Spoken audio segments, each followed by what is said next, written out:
Бүгүн 16 марттан 17 мартка караган түнү Кадыр түн белгиленет. Кадыр түн Орозо айындагы касиеттүү түн деп эсептелет. Бул түнү мусулмандар таң аткыча уктабастан жакшы ой тилек менен элге тынччылык, токчулук, бейпил турмуш каалап, жакшылыктарды тилеп Куран окуп өткөрөт. Allahu Ekber, Allahu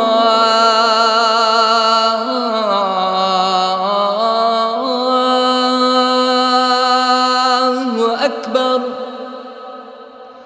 Ал эми биздин чыгармачыл топ 1000 айга тете болгон бул түндү кантип туура өткөрүү керек? Ыйык түндө эмнелерге тыюу салынып, эмнелерге уруксат берилет? Кадыр түндүн мааниси жана маңызы тууралуу сурообузга жооп алганга аракет кылдык.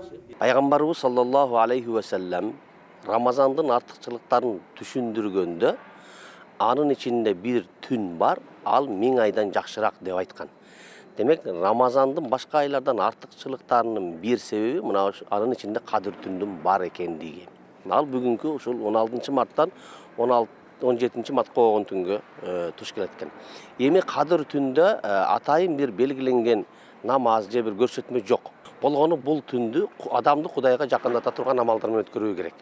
Куран окуу, зикир кылуу, тоого келтирүү, же болбосо ошондой диний сабактарды жүргүзүү, ошондой китептерди окуу, балдарын ар кандай тарбиялык маанилерди берип, мына ушундай тәрбие өткөрүш керек. Муну башка мисалы үчүн светтик майрамдарга окшотуп, махрамдар чогулуп алып, жанагындай дүйүм тамактарды кылып, ысырапкорчулук кылып, анан бака-шака кылып, ал жерде бир диний, бир руханий эме пайда боло турган сөздөр эмес эле башка бир саясий же ошон бир түшүнүксүз бир нерселер болсо, анда бул бир аз мусулманга жарашпай калат, туура эмес болуп калат.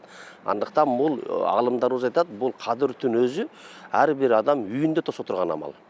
Ал бир жерге чогулуп алып, же мешитке чогулуп алып эмес.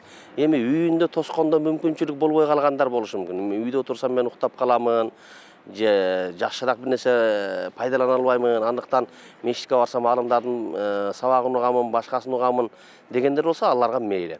Анан азыр бизде ошол социалдык тармактар болсун, телевидениелер болсун, радиолор болсун, баардыгы кызмат кылып, биз менен кызматташып, тиешелүү алымдар ошол Кадыр түндө саат таравыхтан кийин саат 10дон баштап таңкы намазынын убагына чейин кызматта болушат.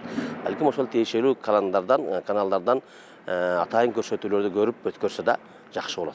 Кадыр түндө анын жакшылыктарга себеп болуусун тиленип, достук, бир туугандык жана биримдиктин артышына, бүткүл адамзат түрдүү кырсыктардан алыс болуусуна багыттап, ошондой эле жакындардын амандыгын, ден соолугун, үй бүлөлүк бактылуулуктун болушуна дуаларды айтуу кажет. Ошондой эле Кадыр түндү уктабай мечитте, үйдө жакындар же достор менен тосса болот.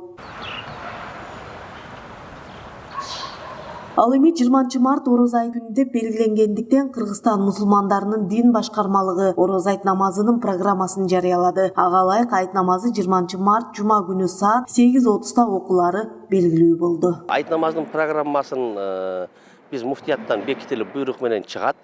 Бул кеңешилет, аймактар менен кеңешилип, себеби биздин жерибиздин чыгыш жагы Ысык-Көл облусунун түп районунан биягы Лейликке чейинки убакытты эсепке алып, анан ошол күнчыгыш жагын эсепке алып туруп, баардыгын орто баасы карап чыгылат. Бир мына ушундай аракеттер болду. Албетте өлкө боюнча бир убакта окулганы бул жакшы, биримдиктин белгиси. Мына ушундай бир иш аракеттердин негизинде айырмачылыктар боло берет, аны менен эч нерсе жок. Мындай бир дүрбөлөң сала турган же бир шектене турган эч нерсе болбойт. Биз мусулмандар ошол муфтияттан, дин башкармалыктан кандай тартип, кандай буйрук чыккан болсо, ага баш ийүү гана милдет. Айгерим Дүйшөбаева, Ринат Эрмеков, Эркин Тоо мамлекеттик расмий гезитинин YouTube каналы, Бишкек шаары.